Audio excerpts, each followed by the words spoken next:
काय सांगाल सचिन सर, आपण गटरीचं पाणी सातत्याने आपल्या स्मशानभूमीमध्ये येतं, हां. त्यातूनच मैतीला दरवेळेस जावं लागतं, त्याबद्दल आपण काय सांगाल?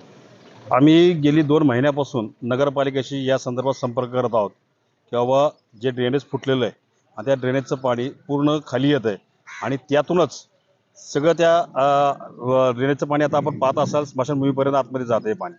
आणि जी अंत्ययात्रा येते, आता मी जो व्हिडिओ काढला आहे, जो तुम्ही शूटिंग काढलेली आहे, त्यामध्ये पण असं आहे की बाबा ती अंत्ययात्रा खांद्यावर न्यायची असते. परंतु आजची अंत्ययात्रा किंवा आता इथून पुढे ज्या काही अंत्ययात्रा येता येते त्या आता ॲम्ब्युलन्समध्ये आतमध्येपर्यंत न्यावं लागतं ते.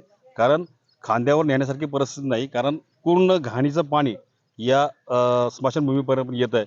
आम्ही नगरपालिकेला वेळोवेळी सांगूनसुद्धा नगरपालिकेने हे काम केलेलं नाही. आपल्या माध्यमातून आपल्या दौंडकरांना देखील विनंती करेल की या संदर्भात आपल्याकडे जे काही अशा गोष्टी असतील की बाबा जेणेकरून नागरिकांना नगरपालिकेच्या बाबतीत जे काही त्रास होत असेल, कचऱ्याचा विषय असेल किंवा या ड्रेनेजचा विषय असेल, लाईटचा विषय असेल, या संदर्भात आपण सोशल मीडियावर व्यक्त होत राहा.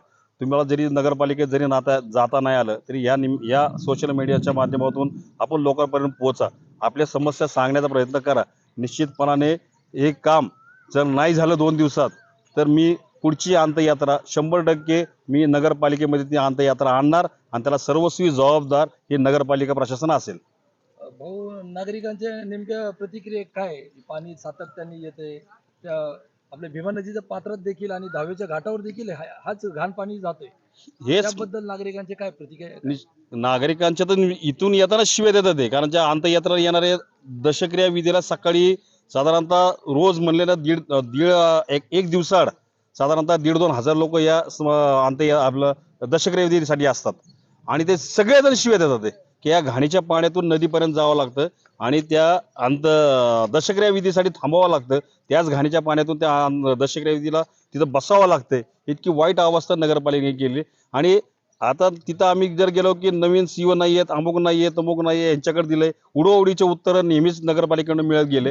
गेली 2 महिन्यापासून आम्ही याचा पाठपुरावा करतो, पण सर्व उडोउडीचे उत्तर आहेत. मी तुम्हाला सांगितल्याप्रमाणे पुढची अंत्ययात्रा हे जर 2-3 दिवसात हे काम झालं नाही ड्रेनेजचं, तर मी अंत्ययात्रा नगरपालिकेमध्ये नेल्याशिवाय राहणार नाही. सामान्य नागरिकांच्या आरोग्याशी नगरपालिका खेळ करत आहे असं आपल्याला वाटतंय का? निश्चितपणाने सर्वसामान्य लोकांना आज या आरोग्याविषयी मुळात ह्या समस्या मांडायच्या कुणाकडे हा विषय. कारण एक 6 महिन्याला इथलं मुख्य अधिकारी बदलला जातोय आणि खालच्या अधिकाऱ्यांना सांगितलं की बाबा सीओ नाही आहेत, त्यांच्याकडे काम आहे. आत्ताही आम्ही नगरपालिकेत या संदर्भात गेलो होतो. ड्रेनेजमध्ये ते खडी आहे, त्या आज अमुकच आहे, मग ते ड्रेनेज वेगळं करावं लागेल. मग मी का केलं नाही, आमचा हा विषय होता. पण तुम्हाला तुमच्याकडं साधन आहेत, माणसं आहेत, उपलब्ध सगळ्या साधन सुविधा असताना देखील जाणून बुजून तुम्ही करत नाही आणि लोकांना वेठीस धरतायत. आपण या संदर्भातली काही सूचना नगरपालिकेला केल्या होत्या का या पहिले? 2 महिने झाला आपण याचा पाठपुरावा करतो या ड्रेनेजच्या पाण्यासंदर्भातला. परंतु मी सांगितल्याप्रमाणे मुख्याधिकारी बदलला जातोय. तिथं कुठला अधिकारी आहे माहीत नाही. ज्याच्याकडं जो अधिकारी आहे तो मग सीओ आल्याशिवाय आम्हाला काहीच करता येत नाही किंवा त्याचं टेंडर काढता येत नाही. या पुढच्याच गुडवडीचे उत्तर देऊन हे फक्त बोलवणी केली जाते, ह्याच्यापेक्षा जास्त होत नाही काय.